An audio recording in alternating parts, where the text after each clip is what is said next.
The troubled Nelson Mandela Bay Municipality will hold a special council meeting today. One of the items on the agenda is the position of city manager. Last week, the Hawks arrested and charged the acting city manager, Mvuleni Mapu, with corruption. The meeting is scheduled to be closed to the public as it's deemed a confidential matter. Today's meeting takes place against the backdrop of a number of issues within the council. The Metro has been without a permanent mayor since last December. The Eastern Cape government is also looking at the affairs of the Metro and placing it under administration has not been ruled out. For more on this, we cross now, or my colleague Lerato Fekisi has a story for us. Oh, she is actually live. Thanks very much, Lerato, for joining us. What's the latest where you are? Well, Nompu, the latest is that the council meeting that was scheduled for this morning has actually been adjourned.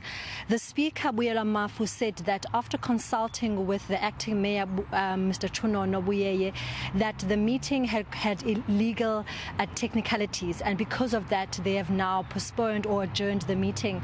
So unfortunately, yet again, the Metro is without a city manager. Like you said earlier on, the acting city manager, Mvuleni Mapu, was arrested last week, and after that, the acting mayor appointed as the acting city manager.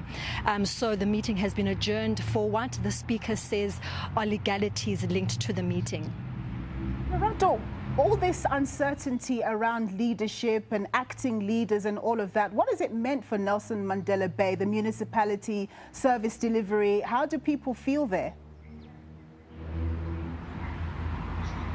Last weekend, during our broadcast with the SABC, I got to speak to political analyst Ongama Mtimka, and I was just asking him, because through my interactions, Nompi, people are just saying, Nompu, that they're very upset because these instability within our political atmosphere right now is also causing a lack of service delivery. If you go to the townships, service delivery is really dilapidated from the time Mongameli Bobani was ousted last year till now, which is nearly close to a year without a mayor. And that obviously then trickles down to the ordinary citizens on the ground. And Ongama was saying the same thing, that, you know what, it's everything for the political leaders to fight within themselves, but when their infighting causes the ordinary citizens not to get basic services, then there is a problem.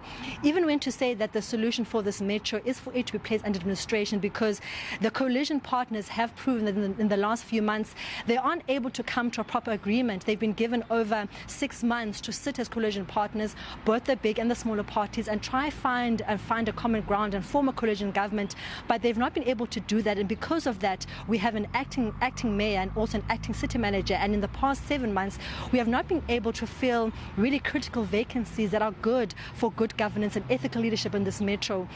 So residents are really saying they are tired, they are fed up, that the metro, which used to be really a place where good stalwarts especially in terms of the political sphere, come from. You know that this province has got a good history in terms of political influence, but over the years we have seen it really break down, and the root cause of that is this political instability. So members on the ground saying, you know what, can stability come back? Can the leaders just put aside their differences and focus on making sure that the basic services of good water, proper housing, good sanitation is just restored back to this metro? It is unfortunate that all this political wrangling does end up making the ordinary person in the street suffer. Thank you so much, Lerato, for that report. My colleague there, Lerato Fekisi, reporting from Nelson Mandela Bay.